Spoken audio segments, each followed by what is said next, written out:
As the Trump administration works to shrink the size of the federal workforce, some of the cuts to the Veterans Administration are hitting here at home. As News 10 NBC investigative reporter Jennifer Lukey shows us, some of the 1,000+ employees laid off last week served local veterans here in Rochester. Yeah, there are nearly 30,000 veterans in Monroe County alone, and many of them get services and care right here in Henrietta.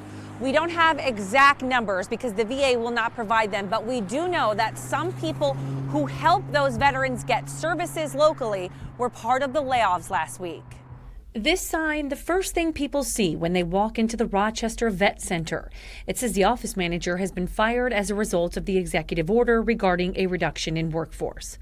Over the weekend, the VA secretary tried calming concerns about what else may be in store for the agency by posting this video on his YouTube page. We're doing it, and look, when you're doing things, you're making moves, you're making good moves. Motion causes friction. He's telling veterans the job cuts will ultimately help them. We took almost $98 million that were being spent elsewhere and put it toward veterans care and veterans facing. Those are the kind of things we're doing. So it's not being cut. Nick Stefanovic is the director of Monroe County Veterans Services. He's been getting calls and emails from worried vets. Their biggest concern is about their benefits. And I did check in as recently with our federal partners as today that there is no plan to change disability benefits.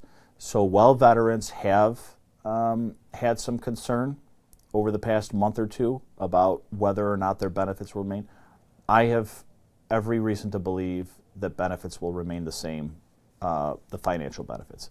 And when it comes to medical care? I have not yet seen an accessibility issue, and my hope is that they won't create an accessibility issue, because I love being able to tell veterans in our area that if they do have a problem with accessibility, that it's just them and that we can help them get access, and that it's not a systemic issue in our area.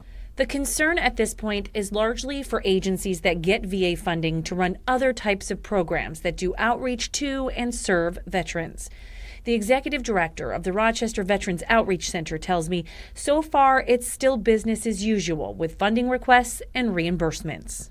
I think most people recognize the tremendous value in supporting those who have served and sacrificed so much for our nation. And so we're not, I don't think, feeling, quite as much angst about, potential changing priorities. But they always have a variety of funding sources lined up just in case. We have a very, generous group of donors here in the Rochester area and across the state.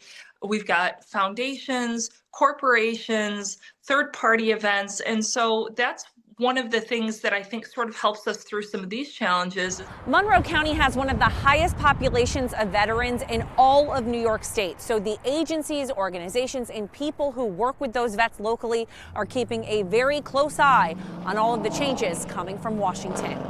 In Henrietta, Jennifer Lukey, News 10 NBC.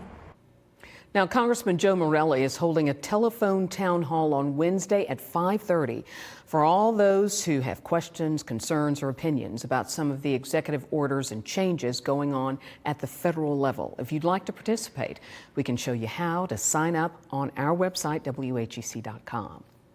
Now,